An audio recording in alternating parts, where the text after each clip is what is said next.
नमस्कार दोस्तों। उत्तर प्रदेश में इलेक्शन होना है 2027 में और परिसीमन बिल पास होने जा रहा है।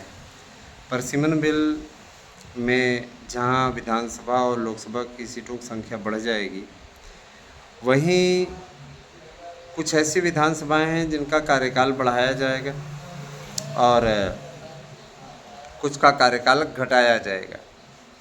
उनमें ज़्यादातर भाजपा शासित राज्य ही हैं, क्योंकि 22 राज्य में बीजेपी की इसमें सरकार है गठबंधन सहित, और अपोजिशन वाले तो कम ही हैं।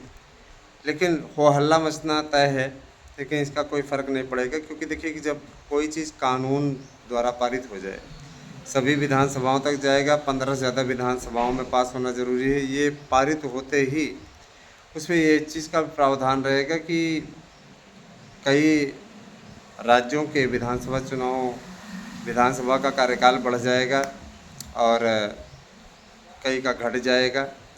माने कुल मिलाकर के लोकसभा के जब चुनाव होंगे दिसंबर जनवरी में, तो निश्चित रूप से उसी के साथ ही सभी विधानसभाओं के चुनाव भी हो जाएंगे। अब वर्षों से सपना देख रहे लोगों को इसका तगड़ा झटका लग सकता है। वो हल्ला तो बहुत करेंगे, लेकिन चूँकि कानून में प्रावधान रहेगा तो सर्वोच्च न्यायालय भी इस पर कोई स्टे नहीं देगा, क्योंकि कानून ऑलरेडी बन गया रहेगा, राष्ट्रपति के सिग्नेचर रहेंगे, तो सर्वोच्च न्यायालय किसी प्रकार से उसमें कोई हड़ंगा लगाएगा नहीं, है ना।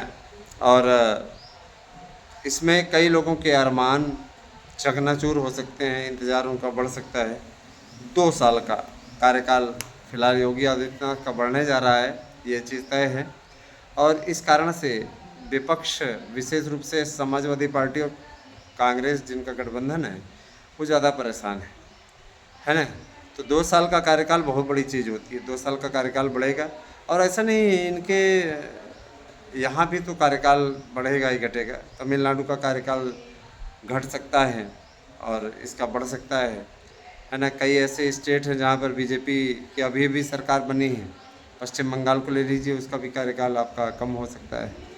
तो ये सारी चीज़ें हैं, ध्यान दीजिएगा कि इस समय परिसीमन बिल को पास कराने के लिए बीजेपी ऐतिहासिक कदम उठा रही है। इससे भाजपा अपने पास बहुमत का जुगाड़ कर रही है, क्योंकि आपको मालूम ही होना चाहिए कि 3/4 बहुमत चाहिए, तो उसके लिए भाई 360 सीटें चाहिए कुल मिलाकर के।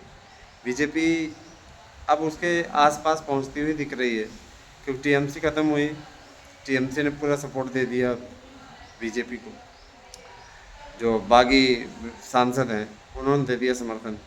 इसके अलावा इधर उद्धव ठाकरे की शिवसेना टूट गई, उसने भी सपोर्ट दे दिया।